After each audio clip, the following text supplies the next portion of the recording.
Welcome back to WeeChats with Brilliant People. In this WeeChat, we talk to the Brothers Comatose, a fun, folk, bluegrass, Americana, rowdy string band with a party vibe, which is their description that they gave in the interview. This is our first interview with a whole band, plus the 18-month-old Charlie was ever present to help out, and what fun it was.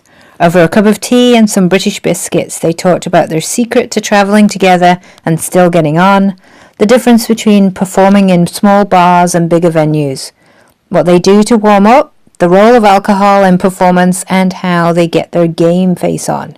Enjoy this wee chat with the brilliant and exciting Brothers Comatose. Welcome to WeeChats with Brilliant People, hosted by Dr. Allison Rodius, Professor of Sports Psychology at John F. Kennedy University. In each episode, Allison talks to highly successful people in music, sport, and the boardroom. She digs into the mental training techniques that they use to ride out the waves that challenge them in work and in life.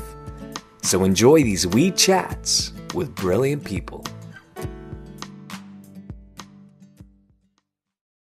Welcome back to WeeChats with Brilliant People. Today I am super excited to be chatting to one of my favorite bands, the Brothers Comatose. Welcome everybody to WeeChats. Hey, cheers! Cheers! Cheers! Cheers! Cheers! Cheers!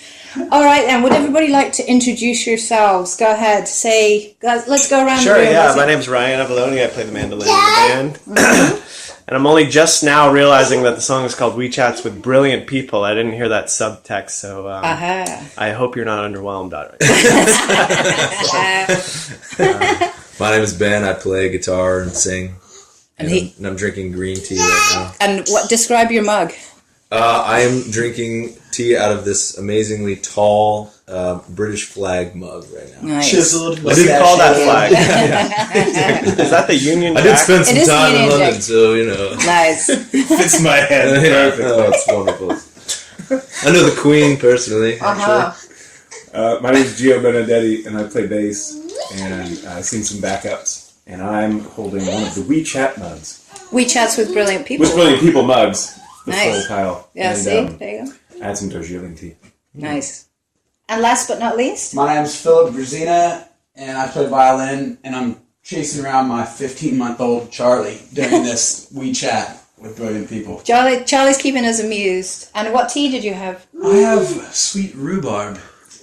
Very nice. And I am drinking out of a very fancy gold-rimmed mug with a crown on. And I have some kind of Bombay spice thing. So normally I'm on PG tips, but today I'm going Bombay spice. The ladyship. So lads, Yes. this is the first time I'm interviewing an entire band, and I'm really excited because I think it would be interesting for all the listeners to know a little bit, not only what you do individually to get yourself ready to perform, but also what you do as a group or as a team, you know, any particular dynamics that you do to help each other along the way. So, like, hello! I think we drank a few beers. Yeah, drink 6 beers and Mock each other. It's funny. We constantly mock each other, and this is perfectly timed because recently, I think it was Ben, said something like we need to be more supportive, and we've been making fun of him relentlessly for saying that. So, But that comes from love, doesn't it? When you know, if you didn't care about somebody, you wouldn't make fun of them as much. Yeah, well, definitely there's love in there, but there's also that sort of brotherly love aspect, you know, where you know their buttons and you can just like push people's buttons. You're around them all the time in the car, you know, and they're in your space. But there's never anything malicious or No. generally. Right. Yeah. So if I asked you, I've been asking everybody pretty much, what is mental preparation? What does that mean to you? Because I know what it means to me, and I know what it means in sport. So to you as a musician, For what particularly? so when you're getting ready to perform, Right before a perform, that kind of preparation. yeah. I'll tell you one. Or during even. Yeah. Whoa, bless you. There's a couple things that I would do, especially I did a lot of classical, but before those concerts, trying to maintain or play the violin, using the bow and maintaining like a very slow, even, steady sound. Yeah. And then I'd also touch each finger to my thumb, like very slowly like that, to try to just align my coordination. At what point would you do that? When? Like never right done that. before I'm gonna I was... I've never seen you do that. Yeah, I do it with classical. It was always like my... So why don't you right do it before. now? I just don't get as nervous. There's seems like more margin. You have a little more leeway in this style of music than I feel In like fact, with you the try to classical. make more mistakes. No. Actually, can you describe the vibe for the listeners who haven't heard your music? What's your vibe? It's kind of a party vibe, I would say. It's definitely a good time. What kind of music? If we don't say sorry Yeah, Calm up, bro. DJ. Oh, yeah. What genre do you fit in? Any particular genre? It's like folk, bluegrass, Americana. Rowdy string band genre. Rowdy string band. Yeah. And then the party vibe that one would find in that sort of genre. Okay. Can you... Sorry to take over the interview role. Yeah, Can you go into what you mean by party vibe a little more? It's just people having a good time, like people being able to get into it as well. Like, I feel like we have a better time when the audience is engaged and they're also like giving back, like clapping and dancing and like yelling the words. That's when I am most excited, and everybody else seems to be most excited also. Do you think there's a correlation between that and bar sales of the night? Probably, yeah, definitely. The more people drink, the more they get more fun. Well, the first time I saw you was at the festival, and that was, 10 or 11 o'clock in the morning. I think and it's like 1 Well, Was it? p.m., You were- right? We Or were was the it se- earlier? It was Oh, early. We were the second band. Maybe noon. Somewhere. Early. It was Yeah, you early, were for relatively sure. early. Yeah. I can't account for other people at the festival, but all I'd had was coffee and tea that morning. So, you've got to be able to perform at different times. So, how do you do that? When the audience might not be that amped, what do you do? It's funny actually, because when we first started, I remember playing our very first daytime show. Remember going to that record store in Santa Cruz? Yes. And playing, I was like, this is the first sober show I've ever played before. Yeah. So it used to be just like, we'd play a show every once in a while, get free beer for the show, and that was our payment. We just get hammered and then just play. Okay. Yeah. And then we played this daytime gig at Streetlight Records in Santa Cruz, and they're like, all right, just come in at 3 o'clock and you play. And then we were stone sober, and What? everybody else there was totally sober, and we're like, whoa, this is different, And it's changed for us since then. I mean, those were super early days. Yeah. Where it was just we were just getting the mindset, let's just have fun. Well, now this is That your was living. awakening. Yeah, exactly. Yeah, there's actually a point where we made a band decision to only have 2 beers prior to the show. Each. You're only allowed 2 beers. You're joking. And then, because if Ryan doesn't drink his 2 beers, then I can drink his 2 beers. Right. No, that... So there's 10 beers. So do you notice a difference when you're the way that you feel? Obviously alcohol. A lot of musicians do use alcohol as a way to prepare themselves for going on stage because they've either got into the habit or it just calms you down. Yeah. But there are times when you can't use alcohol, and certainly We say no to those gigs. certainly athletes that would not have a good effect typically. So with musicians, you want to be calm, but you can't take it too far because you actually have to be able to play. Yeah. Yeah. That's what we Coordination. discovered. Yeah. Seems like we discover that again and again. Well, yeah. I mean, none of us usually get, drunk before we play. There's always a few beers involved, but Right. I wouldn't even say always. I mean, Ryan stopped drinking about a year and a half ago or something. I usually don't drink before we play because even a beer will affect. It just affects your thinking. It affects too much, and then I can't.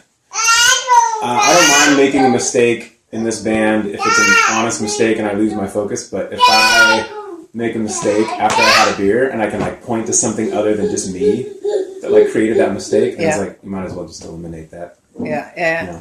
So that I know what I can work on.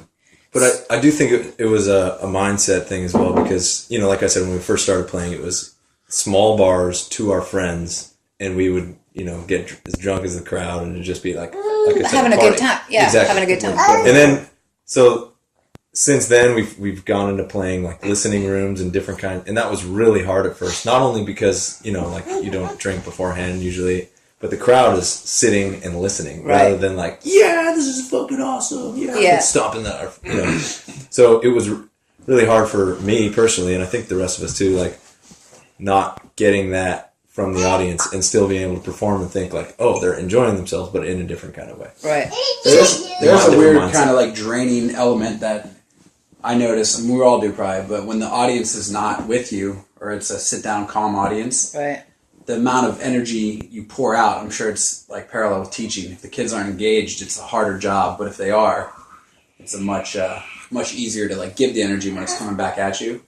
And so I feel that a lot when we're playing to still crowds. Yeah. You just feel like you're trying to project your energy out to them so that you'll get it back. Yeah. We go back and forth though also with sometimes it feels like maybe a crowd isn't engaged, but they are engaged, they're just quiet and listening, but because they're not being physical or like really emotive about how they're feeling, sometimes it does feel more draining, or we question it a little more. That's strange, because I guess if you're an athlete and you feel mentally prepared, you feel like you're performing really well, then hopefully it'll be reflected somehow, right, in your score or in your team winning or whatever. But like if we're playing and we think we're playing really well, but there's directly in front of us there's an audience that's just like sitting down, you really do start to second guess everything. Until they maybe give you a big cheer after the end of the song. Yeah, that's the whole time during the song. How do you measure your results? Yeah, how do you know if you've been successful? I think that's how. You try not to. Try not to, but we always go to the merch table afterwards also, and That's true. Like having people be, reaffirm us that we did a nice job or whatever. But the amount of applause? I mean, Sure. Well, you can tell, when people are really giving it, or if they're just kind of like, all right, you finish your song, we're clapping. Have you witnessed like the maybe it's a West Coast thing, maybe it's a California thing, but it's the mandatory standing ovation. It's like a concert will be over and people will like start clapping, and then like one guy will be like, and then everybody feels obliged, and then everybody stands up, and that's not like a standing ovation is when the performance ends, and you don't even know how it happened, but you're like standing up and clapping because it was that good. Yeah. So you can kind of measure it based on if at the end of the song, if like people are like cheering because they want to, because they're like, yeah, or if the song ends and there's that beat and people are like, oh yeah, forgot to do that. You get it's pretty immediate in that way. if they're so in connected. it. So how do you feed off the audience then? How do you? What happens? It's very reciprocal, and especially in like non-sit-down shows when people are, they've been drinking and they're like dancing and cheering and they're smiling. They're moving right in front of you, and you feel that, and that bounces right back into the band, and then we give it back. And the performance, like our energy goes up. We don't necessarily play better notes or anything like that, but we just clearly are having a better time. Yeah. And I think that just goes back and forth with the audience. I don't know, you guys. Totally. I mean, I think people react. It's symbiotic. Like people react better when we are energetic and we're putting more of that out there, rather than just standing there. So when you can listen to us, but we're not a listening band. I mean, people need to move around to you better. Some people like to sit down and listen. I mean, that's just like certain people's method of enjoying something. But while we're playing, we're moving around and dancing around. Yeah, that's what we like. So I mean, it kind of hopefully that part is reciprocal also, because if that's the movement and if that's and if that's how you're basically communicating to the audience, like, this is how we're feeling this. Do you feel like this? And if people start moving, if we all went up there and sat down and just didn't move the whole time, I think it would be a great show if everybody just sat there quietly and listened and applauded at the right spots. Mm-hmm. There's another element of just energy, movement. Yeah. So when Philip was talking about the technique that he used when he's doing the classical music, Is there anything that you particularly do as a strategy for yourself individually before you go on stage to help you get into the right frame of mind to be able to play to your best? Yeah, for me, it's a lot of things. I mean, like Ben said, I quit drinking about 1.5 years ago. And that ties into a lot of things like sleeping better, eating better, more exercise. So all that stuff makes me feel better, makes me have more energy. And then when it comes time to like the actual show, I always will warm up for like half an hour to an hour just by myself, just running scales or just warming up my fingers or whatever. If I don't do that, I will play much worse, guaranteed. And so if I don't do it, that's like I don't really get nervous about shows anymore because we play so often that feeling has just kind of melted away. Once in a while it kicks in, but I will not feel good if I haven't warmed up because I'll know I won't play to my expectations. So that's the main thing, just exercising your fingers. So you said you used to feel nervous and now you don't? What was the shift? Just in the span of being a musician, the less you've done something, the less experience you have, the more nerves, because there's more questions like, oh, what might happen? Now we've done it so much. You know, we played 100 plus shows this year, 150 last year. It's a pretty regular thing, so it's pretty rare that something completely out of the ordinary happens. So pretty comfortable on stage at this point. So the nerves have kind of slipped away. I get more nervous in front of smaller crowds than I do in front of huge crowds. Like 20 people in an audience scares me way more than like 20,000 people. Do you know why? I think it's just the intimacy. I can actually see and hear people's responses to everything. And so for some reason, that's just always the way it's been for me. So what do you do when you get nervous? What do you do to help yourself? Fake it. Fake it? Yeah, I don't know, actually. We always say fake it till you make it. Yeah. You don't Close want my to eyes a bit more, let probably. them know. Try not to like anytime I start thinking about stuff is when I screw up. Like I forget words. If I start thinking like, oh shit, what is the next verse of this song? Right. Then I forget It's it. gone. But as soon as I put all that stuff out of my mind, I think maybe that's like my mental preparation is forgetting everything. Like just go into it like open-minded and not trying to think too much about anything because it won't come. So when does that start for you? Like how long before you get on stage, or is it once you get on stage? Yeah, I guess it's just once I get on stage. I mean, as far as like preparation, things that we do, I guess earlier this year we just started doing like a vocal warm-up thing with Gio and my brother who's not here, and myself, the 3 singers of the band. And that's been like really cool, like a meditative sort of thing, but also like gets us our vocals warmed up. And it's like a connecting factor too. Yeah. Like we're all listening to each other, trying to do these warm-ups together, and then there's one that we do that where we harmonize. We like move parts, so we're kind of changing things around, but it like gets us locked in as like a vocal team before we get up. And then we always usually do like a band warm up also. That really helps. Usually. Usually. I mean, usually. Pretty much always play at least 2 or 3 songs together. I've noticed that in most the music that I've played, I've always been pretty comfortable. I wouldn't say I get nervous. I get excited. So I'll get like before we played the Hardly Strictly Festival this year, I was really excited. I wouldn't say I was nervous. I wasn't worried, but I was just anxious, like to get up there. So excited, and it just felt big, and the place was big. Like the stakes felt like they were big, and I was really, really excited. But the time that I got the most nervous ever performing was I was out of my element because I came up playing rock and roll and jazz, and I was trying to do a classical piece, and it was a solo classical piece, and I almost hyperventilated in front of my family. It was like Easter dinner. Oh no! It was awful because I'd never felt so exposed and so scrutinized, and I'd never been more aware of my mistakes, and I couldn't like get out of like the mental spiral. But in this band, I think there's 2 things that keep everything really relaxed. Number one, we're all we rehearse enough that we know we're gonna make it sound good. And when there are mistakes, there's no James Brown in the band that when we get off the stage is going to kick you in the crotch and be like, that's $20. I can't believe you blew that note. It's we're all, the main goal is to make sure that the audience has a really, really good time and that we have a good time. And so the mistakes that any of us are going to make, inevitably any night are an issue sometimes during rehearsals, but it's never an issue while we're performing. Yeah. And I think being able to make mistakes kind of a non-issue on the stage is huge, to be able to go into a performance scenario and not be worrying about it.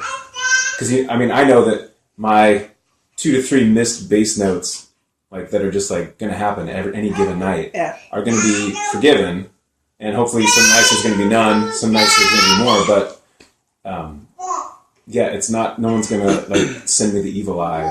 Yeah. And if we're not acknowledging it in a negative way on the stage, then the audience just stays in happy. Yeah, and then they'll forgive you too. Yeah, and we're all just having, and I think it even sometimes the looseness of some of the things on stage really actually allow the audience to have a better time and to feel a little bit closer to the performance. Perfection's not the priority. Yeah, in this clearly band. Yeah, but when perfection was the priority in that classical setting, I found that I did not have the mental tools to deal with that at all. So, well, it's interesting though, because you also mentioned about the classical side. It seems like, those of you who have done the classical side, it seems like because of the technicalities possibly, it's just, you got to be more meticulous. And the audience. Okay. Yeah, I mean... The expectation. Yeah, you get done playing in a band, people are like, that was great. You get done playing a classical piece, you get a lot of criticism. It was a little bright. And well, ever since I was little, all I heard was what I was doing wrong. Like, you rarely heard compliments from your teacher. That's not what you were paying for. Yeah. You were paying for the criticisms. So that was like that's what I hear from music. It's kind of detrimental. Really, isn't it? Charlie agrees. Yeah, I think so. Detrimental. Yeah, in order to help somebody be better, it's not necessarily the most productive to criticize them. Right, it depends on people's skin, but some people really can't handle the criticism. Right. And it's good. We need the criticism, but... Gio did touch on this, but... Thank you, Charlie. It is important that, like, in rehearsal, that's the time, like a team has a practice time where the coach will tell you all the problems from the last game. That's the time where we'll bring up, okay, guys, that last show, like, we were speeding up here, or, like, we forgot that verse, or whatever, like, that solo didn't sound that great, let's work on it. But on stage, when it happens, it's detrimental to the show. We're not going to shoot looks at each other if somebody makes a mistake, unless it's a smile, like, hey. Lots of smiles. Like that. I heard that. Like, I heard that. Depending, like, you don't want to make someone feel bad for making a mistake, because we're all human. Right. Yeah. But we don't want to keep making them over and over again. Yeah, no, it's not like a pass on mistakes. Right. It's just when to address it. Do you do any kind of debrief that is, on a consistent basis? Pretty often in the van ride to, like, where we're staying, something might come up. Like, we're all sitting in the van, like, hey guys, great show. While I'm thinking about it, like, this song sounded a little funny here, like, let's try to work on that. Yeah. Or in the rehearsal, like, before, in preparation for the show. For the next one. Be like, oh, last night, this one felt a little slow, like, let's speed it up this time and see how the group feels. And stuff. Do you all give each other an opportunity to speak, or is it just whoever wants to? Or? Sometimes I feel like it's too democratic. Yeah. Because then everybody gets their You can't say that. Yeah. You like that? This is America. It's extremely open forum. Yeah. So, the interesting thing about a band is obviously you're a group of guys who travel a lot with each other, and you get to know each other a ton, and obviously you get on really well, but there has to be times when you're like, you don't either want to perform, and you have to, but that's the nature of, being a musician. Yeah. But also, you have to do something with each other in a collective way, whether you like it or not, on a stage. How is that? Does that ever, get in the way if you had a disagreement or anything? Or? Sometimes. But, I think when it comes to the show, we all still put on the show. There's been times where we've been in arguments, like, leading up to a show. I can think of one recently, but I don't really need to bring it up. But it was sort of unresolved, and then it was like, all right, time to play the show. Right. But, we all enjoy playing, so... So in sports, you often say, put your game face on. Yeah. Same People kind pay of thing. to come and see you. Right. You have The show to must go on. Yeah. Excuse us, everybody. We had a little bit of a disagreement before the set, so we're going to be probably not going to be that good. I'll play with my backs to you guys. And, anyway. Yeah, that one show ended up being really fun, too. That was Yeah, and even if I'm pissed off about something, I find that once we start playing, it'll last for like maybe at most 3 songs, and then by then you're like, oh yeah, that's right, this is really fun. And that's why we're in this. Yeah, and then it usually dissolves. Otherwise, I would argue that that's on you. You know, like if you're pissed off through the whole show, then you have something you need to work out. Because everybody's here to enjoy themselves. Yeah. For the most part, though, we get along pretty well. So it's not. I mean, you know, we do kind of push each other's buttons, but that mostly just like for fun. That's like, normal too, though. Goofing on each other, really. Well, like, I mean, especially my brother too. Yeah. Because like you know, You can say whatever you want because he's not here. Yeah. Well, my younger brother's in the band. He knows how to get me riled up too, and he definitely. It's not hard. What is it? But he just knows the little tricks. Yeah. It's funny. We all have brothers too, so we all. This experience is just drilled into us. Maybe you need more sisters. Phil's the only one with a sister too. I'm learning. I have 2 daughters. Yeah, that's so true. I'm in that's camp right. right now.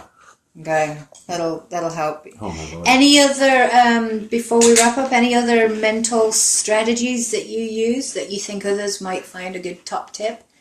If you're giving any top tips to young musicians. For musicians, Yeah. I think playing slowly, like a scale or whatever your instrument is, like even, slow, you know, deliberate, like pre-show work is the best. Slow. Oh yeah. so like I if had you're a trying to teacher- play something, slow it way down first, right? And if you can't play it clear or slow, you're never going to be able to play it at like the tempo you're going for. Right, but even it like wires your brain right before you play. Like I had a teacher come up to me right before I was playing a classical competition, and he was like, "Why are you playing so fast?" He's like, "You'll have your chance on stage to play that fast." He's like, "Play it slow right now." And you know, you hear those stories of like Heifetz and these great violinists who someone listened in on their practice room, and for 5 hours the guy never played anything faster than half the tempo of the piece, just to like get it into his fingers and his body. So that's, I mean, I do as I say, not as I do. I experienced that once actually I played piano a long time ago, and I was in a music festival. You know, with classical music, you do these festivals and things, and so.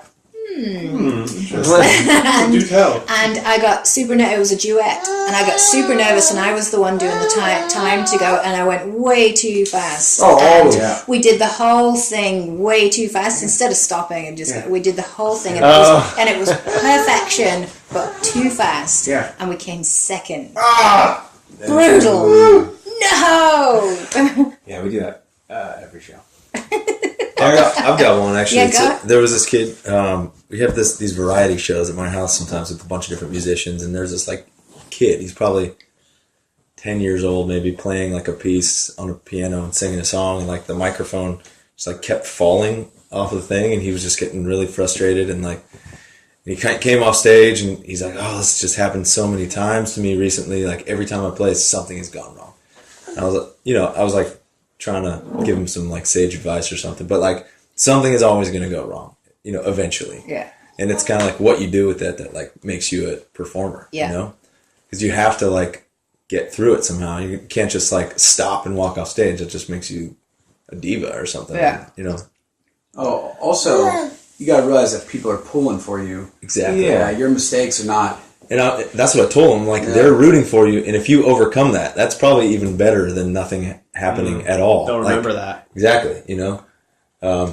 Like that that one time that Phil's string broke, and at the show, this like big show we were playing up in Marin at the Terrapin Crossroads, and then tried to put a banjo string on there because we didn't have another string, and that thing broke, and then like we didn't have a violin, and then like Luckily, I had my electric guitar. so yeah, second to last song, the sound guy like he ran home and he came back and he had a violin. That's and as soon as he right. handed him the violin, everybody's like, It was great. And at the time, like I was like pissed because like, dude, why don't you have another string in your case? But like, it's like maybe that was the best thing that could have happened because like this crazy thing happened. We just went with it. It was a different show than normal, but like we came out triumphant, and the crowd really responded, and they talk about that, you know. Still, I was there the time. I got 2 things. One of them was one I got from I think his name was Kenny Warner. He's like a jazz piano player. But his thing was like you don't know something until you know it as well as the easiest thing for you to do on your instrument. So it kind of just reframed my thinking as far as like before you go on stage and you're trying to like do something for other people, make sure that you learned it to a level so that it becomes as easy for you to do as the easiest thing for you to do. And it's possible, and I feel like this band is at kind of that comfortable level with me. It's another reason why it feels comfortable to go on stage, because everything's learned in on this really deep level. But if you're trying to go out and do things that you haven't learned down there, there's always that level of anxiety that's just kind of bubble down there. So it's preparation. Yeah, complete preparation. Just like, and it was a good way for me to mentally frame practice time.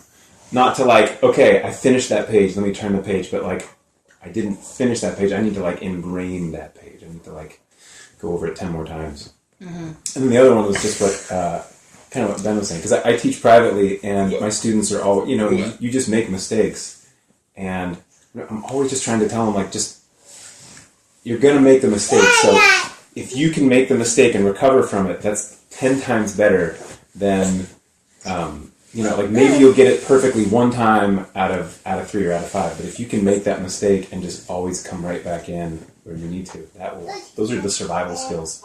And that makes you more from it? Yeah, and that makes you able to like actually exist, because that perfect performance that never happens. It's like a maturity thing too, though, because it's taken me probably longer than a lot of people, and I'm still immature about it. But when you get caught up in your own mistakes, it's like a selfish thought. But when you move on and you realize that you're there to entertain other people and it's not about you, then your mistake is just a fart in the wind. It's just like it happened, keep going. I like that. So poetic. Quote of the day. But it's true. So Yeah, I like it. when you're young, you make a mistake and you're like, I didn't do it that great. It was I messed this and that. And it's like, dude, it's not about you. Yeah, That's a hard one. It's hard, isn't it, not to hold on to something until you realize it's important to let it go. Yeah, It's not important to hold on to it. It's important to let it go. Like a That's fart. hard to do. Yes, Exactly. My very last question for you all is that I've been asking everybody at the end. So, Charlie, you can answer this one too. Okay, are you ready? If you knew you couldn't fail, what would you try to do tomorrow? Skydive without a parachute. Destroy ISIS. Oh my god. That's gallant. Yeah, it is. And climate change. I think I would skydive, actually. I hate heights, but like I think skydiving scares the shit out of me, because like the possibility that parachute wouldn't open. And it's you knew you impossible couldn't for me. fail, so you'd Yeah. be fine. Yeah, That's a really interesting question. I'm personally not terribly afraid of failure, so nothing strikes me as like, oh, I would do this. Because fear of failure is not really in my Remember, fear is the mind killer. And some people say that Frank failure, there's no such thing as failure because you learn from it. Right, So some sure. people have had that perspective too. yeah. How about Gio?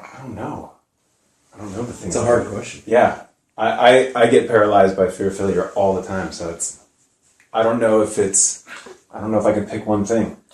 I would do everything. Do everything that's just been all the little creative projects that just sit on the desk. That you've been putting Yeah, off? the books, the drawings, the solo records, the doom metal solo project. You do everything in one day. Everything will happen in one day. Nice. Yeah, I don't know. I can't pick one thing. Did your band members take note? He said he gets paralyzed by fear of failure. We know this. Okay. We don't have many secrets from But each other. I actually, when you said that, I thought to myself, not what I would try if I knew I wouldn't fail is, what could I get away with and not get caught? And then all these things. That's came a in whole my head. different question. Yeah, I like that. I got a litany of. It's funny because I was sitting here thinking, Phil's probably thinking he wonders what he could get away with. They do know you well. Oh, exactly that. Oh, he loves it. Well, everybody, it has been a pure pleasure, and it's been Likewise. fantastic. Thank Yeah, you so much. Thanks for the Cheers. tea. Yeah. Cheers. Thank was you nice. very much. I'm excited to And hear the you play. biscuits. And Thank the you. biscuits as well. Tune in next time for WeeChats with Brilliant People. Thanks a lot, everybody. Thank you. Thanks, Allison. We hope you enjoyed these WeeChats. You can follow WeeChats with Brilliant People on Twitter at WeeChats and Facebook, and subscribe to the podcast series on iTunes or any Droid platform. WeeChats with Brilliant People.